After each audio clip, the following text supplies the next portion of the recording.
Hi, നമ്മളിന്ന് ചെറുതേൻ്റെ കൂട് കുറച്ച് കൊടുക്കാണ്ട് കേട്ടോ. തിരുവനന്തപുരം ഭാഗത്ത് കുറച്ച് ചെറുതേൻ്റെ കൂട് കൊടുക്കാണ്ട്. കൊടുക്കാൻ വേണ്ടി റെഡിയാക്കി വെച്ച ഒക്കെ കൂടൊക്കെ അടച്ച് ഇന്നലെ രാത്രി കൂടൊക്കെ അടച്ച് റെഡിയാക്കി. ഇൻഷാ അല്ലാ അപ്പോൾ തിരുവനന്തപുരം ഭാഗത്തു നിന്ന് ആളുകളെത്തും. ഇന്ന് വൈകുന്നേരം ആകുമ്പോഴത്തേന് സാധനം നമ്മൾ ഫുള്ള് കയറ്റും. ഈ കൂടിൻ്റെ പ്രത്യേകത എന്ന് പറഞ്ഞാൽ 5 ദിവസം 6 ദിവസം ഇവർ കൂട്ടിൻ്റെ ഉള്ളിൽ ഇങ്ങനെ അടച്ചിട്ടാലും കൂട്ടിൻ്റെ ഉള്ളിലിരിക്കും. അപ്പോൾ കൊറിയറൊക്കെ അയക്കാൻ നല്ല സുഖമാണ്.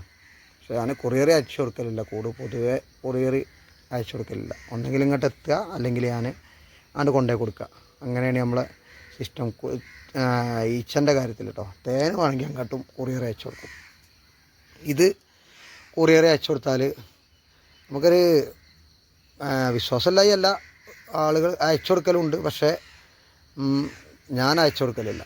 അത് ചിലപ്പോൾ അങ്ങോട്ടും ഇങ്ങോട്ടും തട്ടിമുട്ടികളൊക്കെ ഈച്ചകൾ പരിക്കേറ്റ് എന്തായാലും ചെറുതായിട്ടെങ്കിലും പരിക്കുണ്ടാവും. അപ്പോൾ ഇങ്ങനെയാണ് ഞാൻ ചെയ്യൽ. ഇതിൻ്റെ പ്രത്യേകത എന്ന് പറഞ്ഞാൽ കൂട് ആർക്കും എങ്ങനെയും കൈകാര്യം ചെയ്യാം, ഒരു പ്രശ്നമല്ല.